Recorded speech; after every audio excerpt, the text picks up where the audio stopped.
La iglesia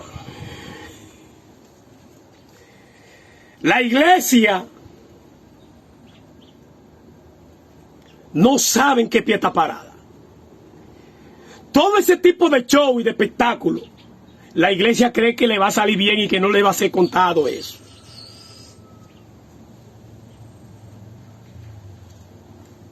¿Cree usted, amado, que el evangelio del Señor es para usted hacer una evaluación entre quién tiene más poder? ¿El dinero o el Señor? Porque cuando usted pone en tela de juicio si los demonios se van con dinero y si funciona, gloria al Señor, es porque usted está llevando a un nivel de igualdad el dinero con su poder y a Jesucristo, al nombre de Jesucristo con su autoridad. Sea Cristo para siempre glorificado. Entonces, la iglesia, con mucha falta de principio, mucha falta de valores espirituales, yo voy a decir una palabra hoy, que creo que la dije hace mucho, pero voy a volverla a repetir.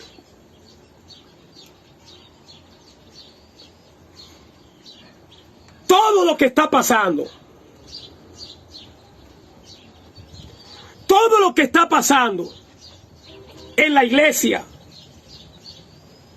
todo lo que el hombre está construyendo, o Dios está construyendo a través del hombre. El hombre ni se lo imagina. Quiero que escuche esta profundidad que le voy a hablar, porque es un misterio lo que le voy a decir. Lo que le voy a revelar es un misterio, una profundidad grande ahora. Miren, Dios mismo está produciendo ese tipo de asunto. A mí no me asombra. ¿Sabe cuál es mi espanto? Que esto muestra quién es un vaso de honra y quién es un vaso de deshonra. Eso, cosas así. ¿Qué está haciendo el Señor? Está haciendo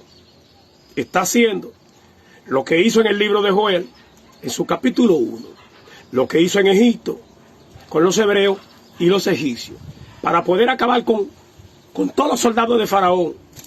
Lo metió Dios al medio con los hebreos. Le dio seguimiento. Síguelo, no hay problema, síguelo, que no va a pasar nada. Tú lo vas a agarrar, ellos andan solos. Ya había visto Faraón 10 plagas. Sin embargo, le cogió con caerle atrás. ¿Fue por el gusto? No, Jehová lo indujo para poder ejecutarlo. Cuando usted va al libro de Joel, en su capítulo 2, se encuentra en el libro de Joel, en su capítulo 2, gloria al Señor, con que hay que tocar trompeta en Sion y dar alarma en su santo monte y temblar todos los moradores de la tierra, porque cercano está el día grande y terrible de Jehová. Porque en el capítulo 1, el Señor envía una plaga.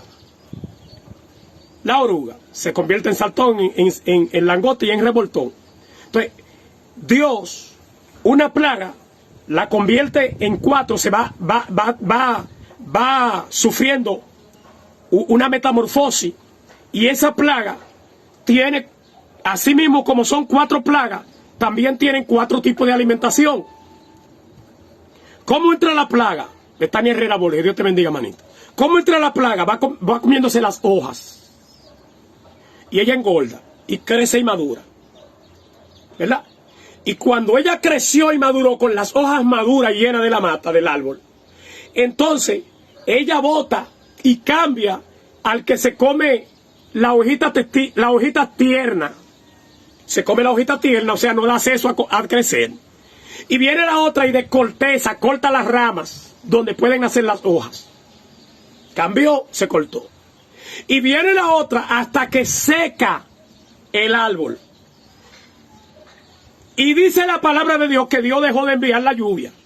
Al dejar de enviar la lluvia, el sol le dio con tanto ímpetu al pasto que antes era fresco, hasta que lo secó y se prendían solas. Por eso se prendían las zarzas en la montaña, y se prende la salsa, se prenden los arbustos y se prende El ganado, al no recibir alimentación porque no había hierba, comienza a morir de hambre y a desfallecer de sed.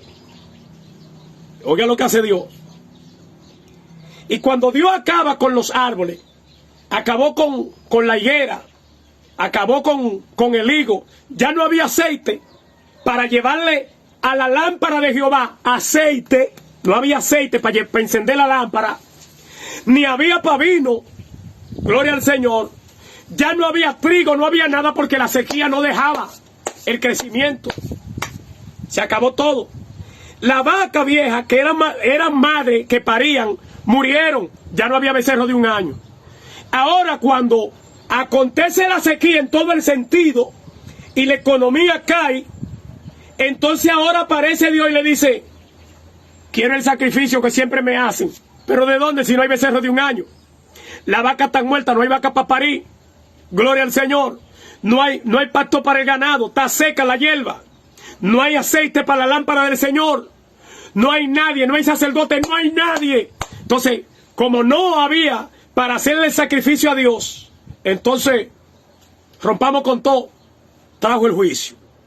Y usted lo busca bíblicamente. Y cada vez que Dios engrosaba el corazón de Israel, Israel se desviaba, pero era para caquearlo. Y iba y adoraba a otro Dios, entonces venía Dios y lo llevaba a la esclavitud. Y hasta que no se humillaban adorando, no eran libres. Entonces, lo que Dios está haciendo hoy en día, escúcheme bien, lo que Dios está haciendo hoy en día con la iglesia, es que está cogiendo todo vaso de deshonra y lo está poniendo a hacer de toda basura y de todo disparate. Eso es fácil. Y la iglesia va a caer en más descrédito del que ha caído. No hay, Dios te bendiga, Lili Bonifacio. Y Sabrina Amor, si está por ahí. No hay la más mínima intención de restablecer la conducta, la moral de la iglesia. No hay la más mínima intención de volver al temor de Dios. No hay la más mínima intención de volver a la senda antigua. ¿Por qué? Porque el Señor a cada vaso de deshonra lo está cogiendo para eso. ¿Para qué?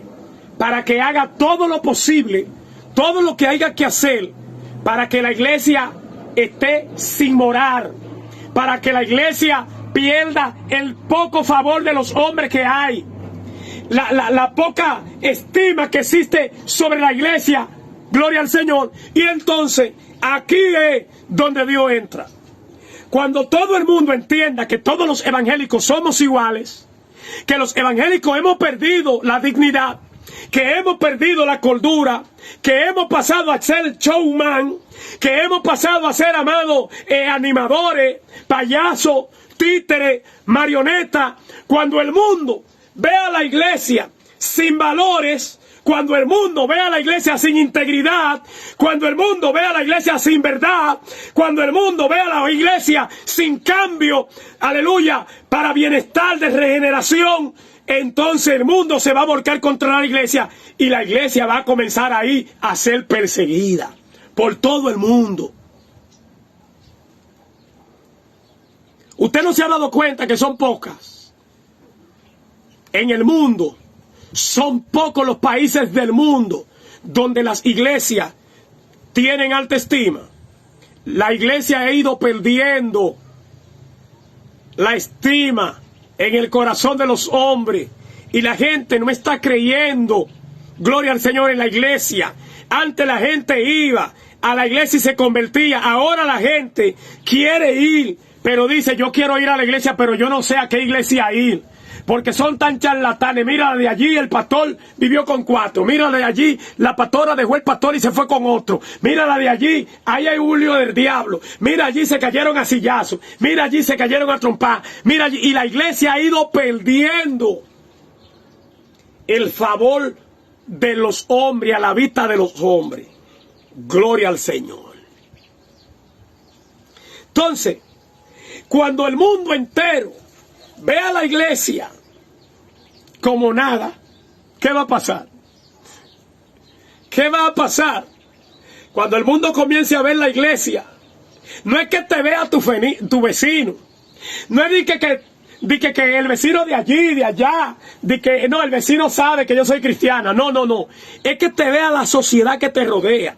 Y el único que tiene, amado, aleluya, el único que tiene el poder para cambiar la perspectiva de los hombres sobre la iglesia es la iglesia.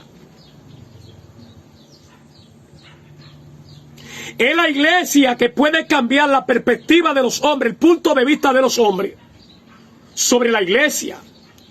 ¿Por qué? Porque el punto de vista de los hombres parte desde un punto para medir las cualidades, los principios de una iglesia.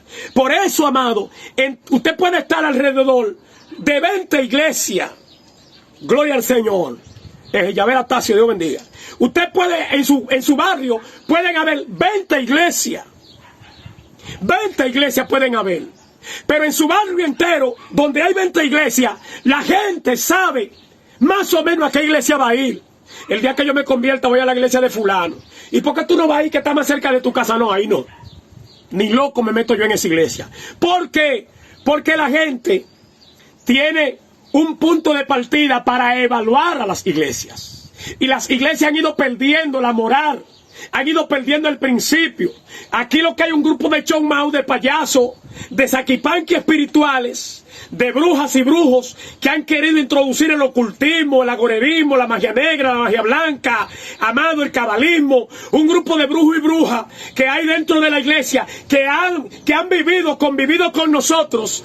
Y nosotros, amados, aleluya, por soportar, hemos callado, hemos aguardado en el Señor, de que no, que el Señor determine, y yo no soy quien, y que el Señor juzgue, porque el Señor sí sabe juzgar los corazones. Mientras el diablo está destruyendo la iglesia, mientras los demonios, amados, están haciendo con la iglesia lo que sea, mientras gente, amados, aleluya, sin temor de Dios, que han entrado a la iglesia muchas veces por una mujer que le gustó, por una muchachita que se enamoró, alabanza al Dios de gloria, por una cuña, porque están ubicando a la iglesia, ve donde guarda el cajoncito del diezmo, el cajoncito de la ofrenda, por un ladrón que se va a meter y mañana se va a llevar la batería, la tambora, la tumbadora, el güiro, el pandero, se va a llevar el alfolí, se va a llevar los micrófonos, los cables, se va a llevar los pedestales, se va a llevar la bocina, el amplificador. Alguien, amados, alabanza al Dios de gloria, tienes que despertar, oh gloria al Señor, y cambiar el punto de vista de la perspectiva de los demás sobre la iglesia. Oh, mi alma adora la gloria de Dios. Hay que despertar, amado. No le sigamos el rumbo, no le sigamos el curso, no le sigamos el juego, amado. A gente, gloria al Señor, a gente que han marcado la iglesia desde su punto de vida. Gente que no tienen temor de Dios. Gente, amado, que viven improvisando. Oh, gloria al Señor. Gente, amado, que le dan una palabra a todo el mundo, pero no hay una palabra para ellos. Que cambien, que se regeneren.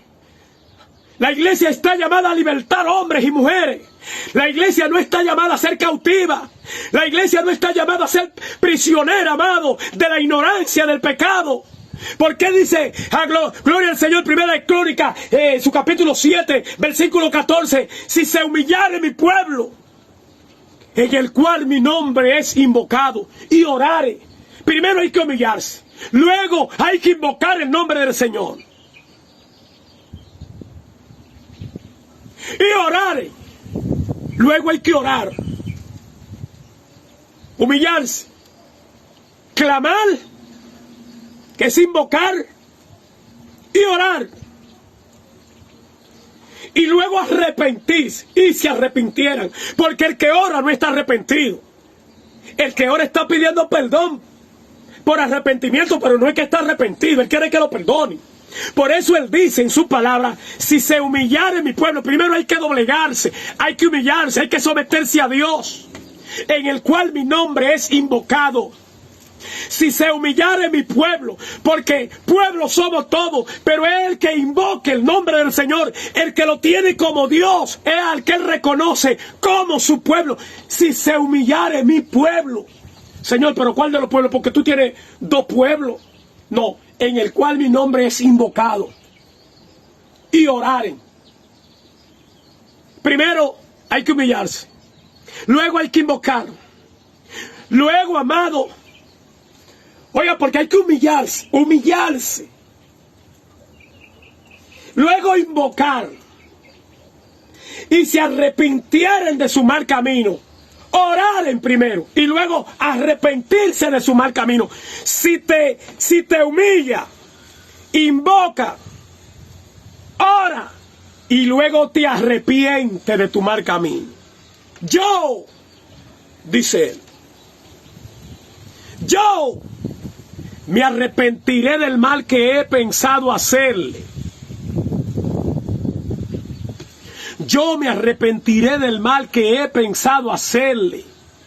Le voy a oír y luego voy a sanar su tierra. Pero hay que provocar que Dios se arrepienta del mal que ha pensado hacernos.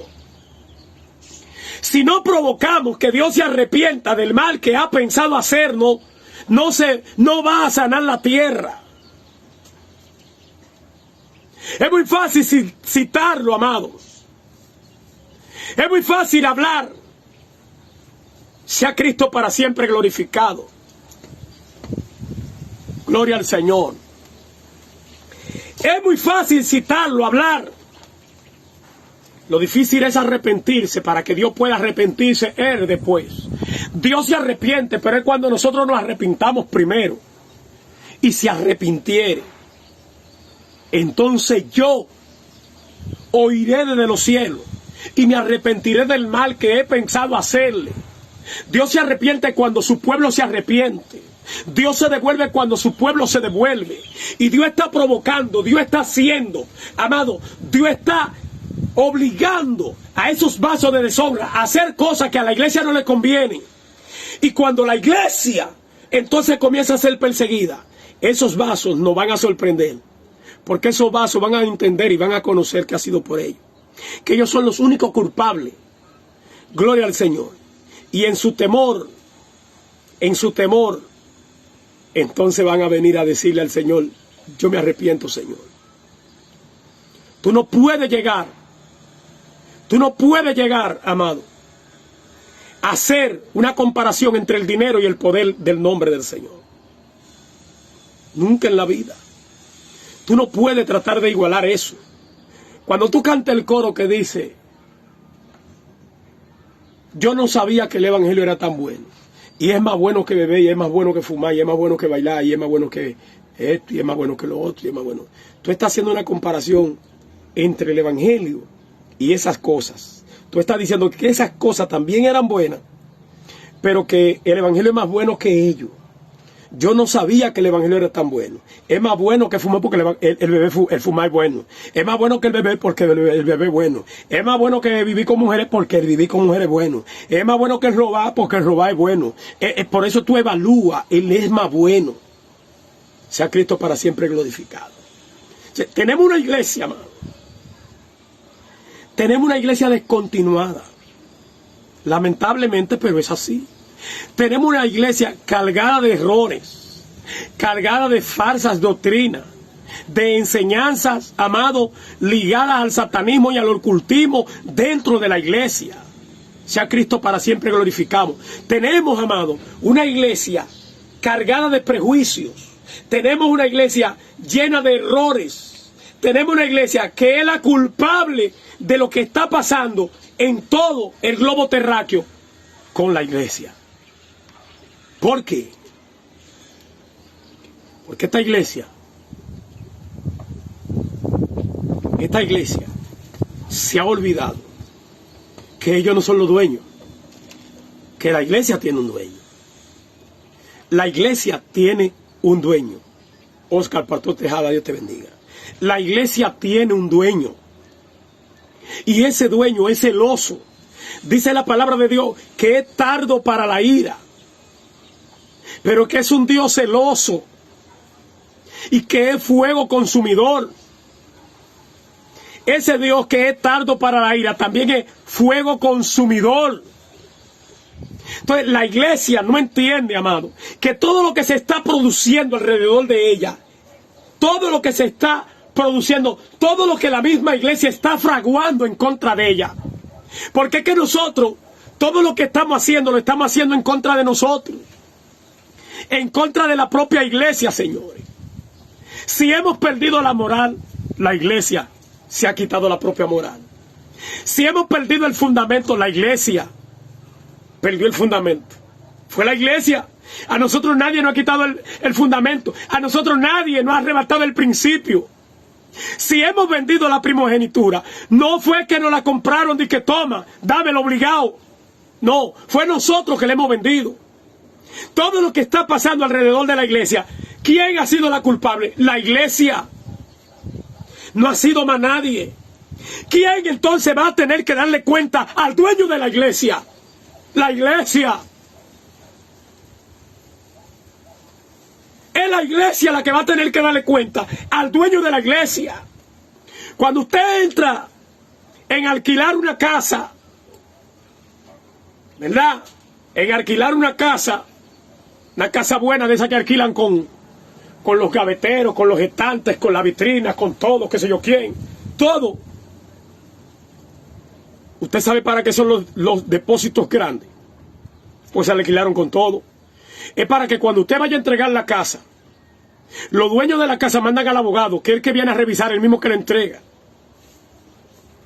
Y cuando él le ve una bisagra rota y una puerta caída de bembá, y él encuentra 2 cristales de la puerta de la vitrina donde se guardan las cucharas, las copas, los vasos, rotos, eso lo van a cobrar del depósito. Si usted pensaba alquilar otra casa con el depósito, usted está equivocado. Porque hasta que usted no lo repare, no le dan nada. Y cuando usted lo repare, entonces le dan el dinero, pero usted tiene que repararlo. Y si es con ese dinero, entonces le dan la parte con la que usted va a reparar, pero no le dan el dinero completo. Entonces la iglesia es la que va a tener que dar una explicación de lo que ella ha hecho con ella misma. No, vaya los talentos.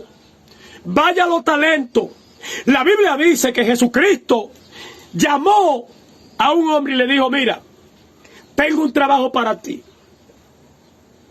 Ya yo sé que ustedes lo saben. 6 de la mañana. A las 6 de la tarde le dio un denario. Lo empleó a las 6 de la mañana. Pero vino uno y le empleó a las 12 de la tarde. A las 12 del mediodía. Y a la hora de despedirlo le dio un denario. Y vino otro y le empleó como a las 3 y pico de la tarde. Y a ese, a uno le dio 1, a uno le dio 2, a uno le dio 3 y al otro le dio 5. Y el que tenía tanta hora trabajando le dijo, ven acá, yo veo esto como muy injusto.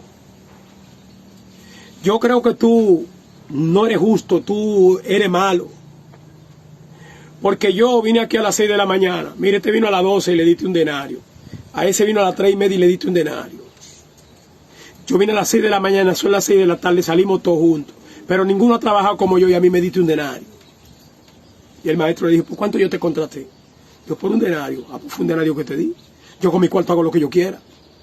El único que tiene derecho a hacer lo que quiera con la iglesia es el dueño de la iglesia.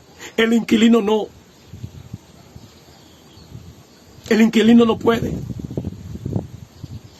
En los talentos, el Señor le da 1, 3 y 5. Gloria al Señor. ¿Quién tuvo que dar cuenta de los talentos que le dieron? El de 5 trajo 10, el de 3 trajo 6 y el de 1 trajo 1, porque no lo multiplicó. ¿A quién le rindieron cuenta? Al dueño de los talentos. La iglesia no sabe. La iglesia no se ha dado cuenta. La iglesia no se ha detenido, no se ha sentado a pensar. Medita en Dios, medita en los ángeles, medita en la gloria, medita en los regalos, medita en los dólares, medita en las ofrendas, medita en el diezmo. Pero la iglesia no se ha sentado a meditar en que va a tenerle que dar cuenta a Dios por lo que Dios depositó en él, en la iglesia, y la iglesia no supo manejarse. La iglesia no supo manejarse, o la iglesia no entiende el si sobre lo poco me eres fiel, sobre lo mucho te pondré. La iglesia no entiende que si no ha podido manejarse con lo poco que Dios nos ha dado aquí, que no cuente con cielo. que no cuente con boda. La iglesia no lo entiende eso. Eso es lo mucho. Cuando usted evalúa sobre lo poco y sobre lo mucho, se da cuenta que en la tierra lo que estamos viviendo es poco. Y que dice la palabra de Dios que no es nada comparado con la gloria venidera. Significa que esa gloria venidera será mayor. Que esa gloria postrera será mayor que la primera. Y la iglesia es la que va a tener que dar cuenta. Pero la iglesia está ignorando su condición. Y por ignorar su condición va a ser tarde cuando tengamos que darle cuenta al dueño de la iglesia.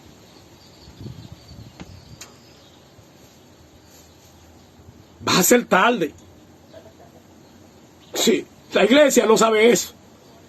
La iglesia no se ha detenido a pensar, a meditar en eso.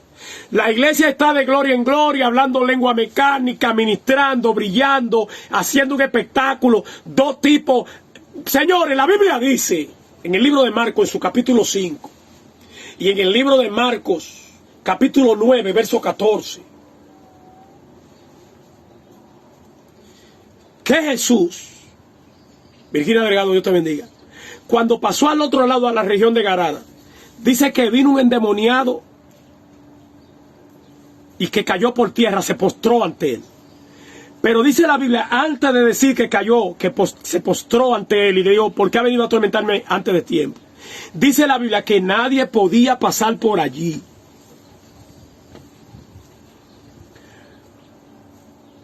Porque de día y de noche andaba asajándose, dándose herida con piedra en los sepulcros, hiriéndose con piedra. Y nadie podía dominarle, ni con cadena ni con grillo. Yo me pregunto, ¿por qué si un demonio se manifiesta y tú tienes a Dios, tienen que venir 4 gente de que agarrarlo? Y el demonio dice que queriéndote ir encima. ¿Cómo es que hay que agarrar a la mujer o al individuo que esté endemoniado? ¿Cómo? Yo recuerdo por allí, yo estaba predicando una vigilia. Y la gente que está en la vigilia, el lugar estaba lleno. Gloria al Señor.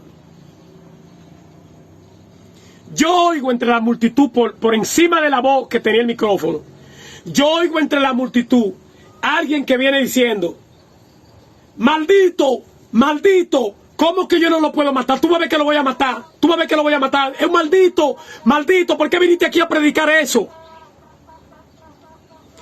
Y los hermanos que están escuchándome predicando fueron abriendo paso y saliendo corriendo para los lados. Cuando en el escenario aparece un tipo entre el medio de todos los hermanos con una escopeta en la mano y dice, Chiquila Cobra, te vine a matar. Y yo me quedo con el micrófono en la mano. Y cuando el tipo viene corriendo para arriba de mí, él viene con la mano derecha apuntándome, con la escopeta. Y yo cogí para arriba de él, con la mano derecha, para meterle la mano entre el pecho también. Pero eso no es un cuento, eso está ahí. Eso no es en Asia, que yo vivo, ni en el norte, no. A usted le pueden dar testimonio, más de 80 personas le pueden dar testimonio de eso. Y cuando el tipo me pegó el cañón de la escopeta entre la frente y me dijo, te vine a matar. Yo le dije, ¿qué te pasa, diablo? Con esta mano le di en el hombro de la mano derecha donde tiene la escopeta. Le dije, ¿qué te pasa, diablo? Cuando le di en la mano derecha, el tipo soltó el cartuchazo. ¡Bra! Pero el ángel de Jehová le bajó la mano y el cartucho cayó entre el medio de él y de mí. Y él corrió para atrás y yo comencé como a arrancarme la pierna, pero yo pensé que eran las municiones del cartucho que me habían dado. Y fue en la piedra que saltaron para arriba de mí que me dieron en la pierna. Y cuando volví le dije, diablo, ¿qué es lo que? Cayó de rodillas y dijo, yo quiero a Cristo. Pero allá en Michel, por los franceses, Mientras yo estaba predicando, un tipo salió con otra escopeta. Pero eso no en Asia, eso es que hay testimonio por el país entero. Y cuando él brincó, la mesa que estaba delante de nosotros como púlpito, porque era una plataforma, la desbarató a machete limpio. Porque tenía un machete en la mano también. Y cuando desbarató la mesa a machete limpio, desbaratar, eso lo vio todo el mundo. La mesa volvió y se armó sola. Sola se levantó la mesa. Cuando todo el mundo miró para arriba, la mesa estaba armada después que el tipo la picoteó. Y me voció un hombre con un solo brazo de un lugar que yo no sé de dónde salió. Me dijo, permítame hablar con él, varón, pero él nada más tenía un solo brazo. El que me dijo, permítame, yo le no, el Señor va a hablar con él ahora, porque yo por instinto me imaginé que el tipo me estaba diciendo, permítame hablar con él, pero que no era nada bueno. No, el Señor va a hablar con él ahora. Y el tipo voló de abajo para arriba. Y cuando voló de abajo para arriba, el hombrecito flaquito con un solo brazo, le dieron un estrellón al tipo. Y de pegar los pies de amigo de la plataforma, lo que sujetaba la plataforma para que no se moviera, se lo despegaron. Y esos palos tenían unos clavos de 4 pulgadas. Y cuando le dieron el primer palo, cuando levantan el primer palo para darle, yo le dije, espíritu de muerte, te ato. Y el tipo se quedó con el palo parado para arriba y no lo pudo bajar. Y el otro que estaba del lado atrás con el machete en el aire y no lo pudo bajar.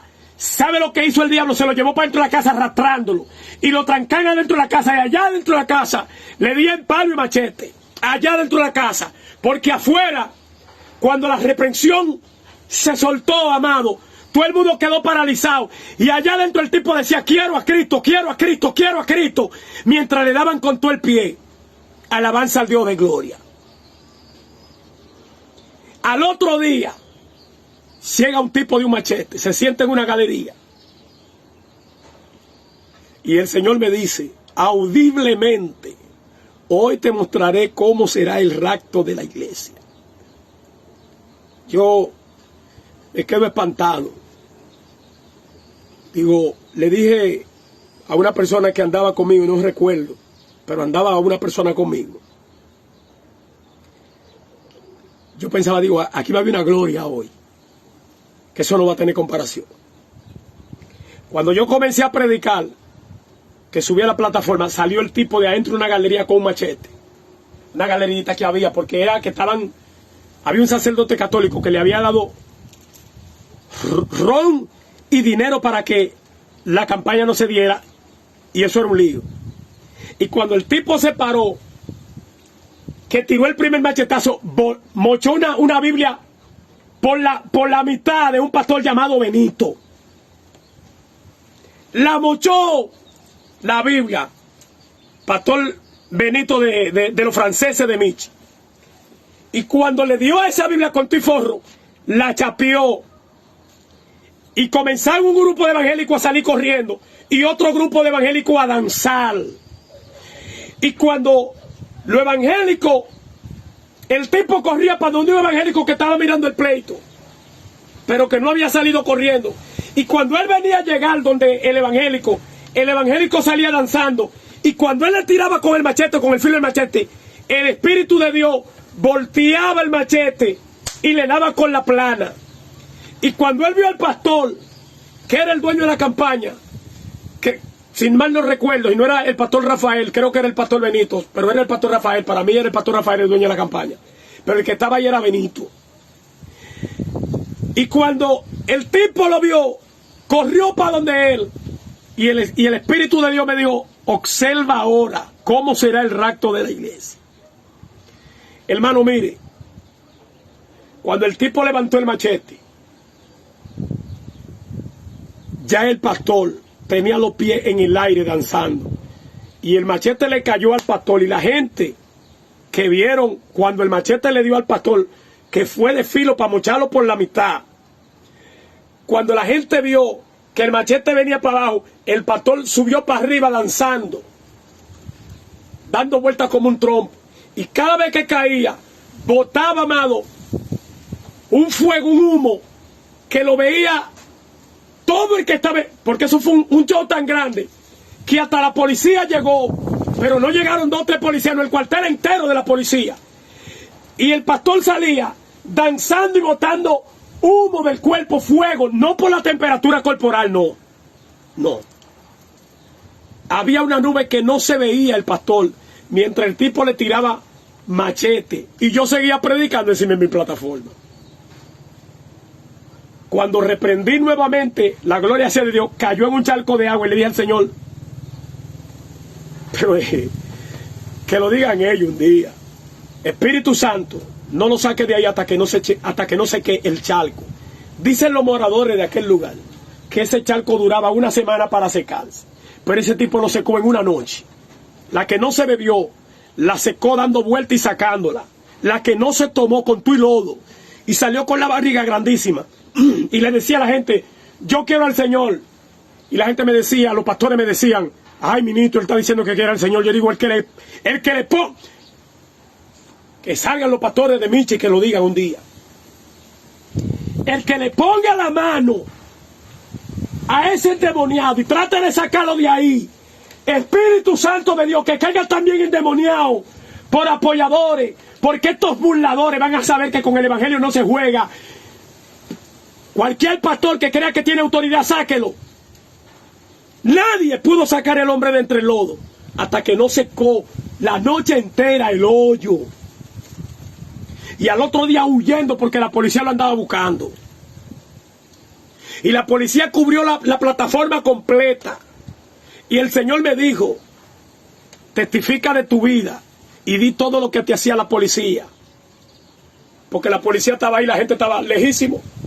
Cuando yo comencé a testificar de los crímenes, de los asesinatos, de la tortura de la policía, le dijo el comandante, vámonos de aquí, vamos a dejarlo solo, a ver si lo matan. Porque ahora está hablando disparate y porquería de nosotros. Y se fueron. Y cuando ellos se fueron, bajaron 60 personas a convertirse al Señor. Alabanza al Dios de gloria. ¿Por qué? Porque la iglesia no es un juego. Pero la iglesia que ha perdido el principio, ha perdido la autoridad, ha perdido los valores. ¿Cómo la iglesia puede transformar vidas si la iglesia se ha olvidado de lo que es? ¿Cómo la iglesia puede renovar la vida de alguien si la iglesia misma está en decadencia espiritual? ¿Cómo la iglesia ha perdido, amado, gloria al Señor, su condición y posición? ¿Cómo la iglesia lo ha hecho? La iglesia ha venido poco a poco siendo, amado, una iglesia apoyadora, y que la gente comenzó a cometer el pecado y la iglesia a echarle, porque antes en el principio te echaban 5 años de disciplina, pero la iglesia comenzó a poner 2 meses, 3 meses, y el que peca sabe que en 2 meses está cogiendo el altar nuevamente, y que lo están anunciando como sierva y como siervo de Dios, y que pasó la disciplina del Señor, y que fue sometido y que estuvo ahí todo el tiempo en los bancos. Pero cuando usted, a alguien que no ha entendido su llamado, a alguien que no ha entendido el valor, el carácter que debe de tener un cristiano, cuando él peca y usted le mete 3 años, 4 o 5, él entiende que lo castraron, lo mocharon, lo desmembraron, es lo que él va a entender. Para él pecar otra vez, el día que coja esa disciplina de 3 años, él va a pensarlo, porque estuvo lejos del altar y lejos de la presencia. Gloria al Señor. Entonces, él va a pensar, amado, porque la disciplina debe de ser impuesta conforme al calibre espiritual de cada quien, conforme al nivel, conforme al llamado. ¿Cómo es posible que un evangelista va a venir, va a vivir viviendo con mujeres Caí con una, caí con otra, caí con otra, caí con otra. Y usted le va a poner que 6 meses de disciplina y 1 año y medio de disciplina. Métale 7 años, 6 años. Que él no pueda coger un altar jamás en su vida. Porque eso es lo que dice la Biblia. Eso es lo que dice la Biblia. ¿Cómo es posible que un pastor va a venir, va a acabar con una iglesia, la va a destruir después que una iglesia dura tanto tiempo para ser levantada? Y lo van a trasladar a otro lugar para que él caiga otra vez por otro lugar por donde no lo conocen, porque le echan 6 meses de disciplina. No, si tú eres pastor coge 10 años, si tú eres evangelista coge 5, porque eso reforma la iglesia. Pero aquí nadie pone disciplina. Aquí ya no, Dios que lo juzgue. Aquí ya no, un pastor, una pastora, gloria al Señor, porque ese es el evangelio primitivo. El evangelio primitivo no debe, ese evangelio arcaico, como dicen ellos, no debe de ser olvidado, porque eso era lo que mantenía el poder, la autoridad, la gloria. Eso era lo que mantenía la reputación sobre la iglesia. Ese evangelio arcaico fue lo que le dio el valor para que hoy en día ustedes sean evangélicos y un grupo de cuadraplégicos espirituales, de pantomima, de diablo, de jarecrima, gloria al Señor, de mitenarón, de luterano, de diabólico, de satánico, estén destrozando y acabando con el evangelio. Ese evangelio que usted vivió, que su abuelita le enseñó, fue lo que hizo, aleluya, que por muchos años el evangelio estuviera cubierto sobre la gloria de Dios, debajo de la gloria de Dios, y lleno de autoridad y de poder. Ese evangelio arcaico, ese evangelio arcaico que no se vendía, ese evangelio arcaico, ese evangelio, amado, aleluya, obsoleto, como dicen algunos, fue lo que le dio el principio, el valor. Ese evangelio fue lo que nos trajo a nosotros aquí, los que tenemos 20, 30, 35, 40 años. Ese evangelio arcaico fue el que levantó estos hombres de ministerio. Ese evangelio arcaico. Ese evangelio arcaico no le faltaba la autoridad. ¿Por qué falta tanta autoridad? Pendenciero, bendiga, hermano. ¿Por qué, amado? Ese evangelio arcaico, ese evangelio primitivo, ese evangelio obsoleto, nunca le faltó poder ni nunca le faltó autoridad. A ese evangelio, amado, cuando llegaban por la favela, cuando llegaban, amado, en los barrios de aquí, cuando llegaban, amado, en los caseríos de Puerto Rico, cuando llegaban, amado, en los condados, aleluya, en los Estados Unidos, ese evangelio arcaico, obsoleto, ese evangelio viejo, alabanza al Dios de gloria, fue lo que hizo que hoy conocieran un evangelio de verdad. Y que quedáramos hombres y mujeres de un solo corte, de una sola costura, que no hemos cambiado. Ahí vi yo a